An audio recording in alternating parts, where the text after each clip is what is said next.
The Zulu reed dance, also known as Umkosi Wumlanga, is a significant cultural event in South Africa, steeped in history and tradition. Here's a brief overview. Origins dates back to the 19th century. Started by King Setshwayo Kampan, 1870–1884. Initially, a ceremony to promote fertility and abundance. Purpose: 1. Celebrate the harvest season. 2. Honor the Zulu monarch. 3. Showcase young women's purity and beauty. 4. Promote cultural heritage and unity. The dance: 1. Thousands of young women gather at the royal kraal, Enyokini. 2. Dressed in traditional attire, Ishicholo. 3. Carry reeds in langa, to present to the king. 4. Perform traditional dances and songs. Significance: 1. Rites of passage for young women, ages 15 to 25. 2. Demonstrates respect for the monarch and ancestors. 3. Fosters community cohesion and social bonding. 4. Preserves Zulu cultural traditions. Modernization: 1. Post-apartheid, the event was revived, 1991. 2. Now attracts international tourists and media. 3. Incorporates modern elements, e.g., fashion shows. 4. Empowers young women through cultural expression. Key figures: 1. King Goodwill's Welifini Kabhek Zulu, 1960 at -2021. 2. Queen Mother, Mount Fombi Delamini Zulu. 3. Princess Thembi and Lovo, organizer and cultural ambassador. Interesting facts: 1. Over 20,000 participants annually. 2. Reeds symbolize purity, strength, and fertility.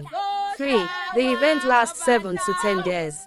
4. Attended by dignitaries, celebrities, and international guests.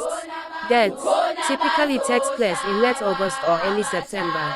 Coincides with the full Enyokini Royal Kraal, Longoma, KwaZulu-Natal, South Africa. Would you like more information on the Zulu reed dance or related cultural practices?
Songena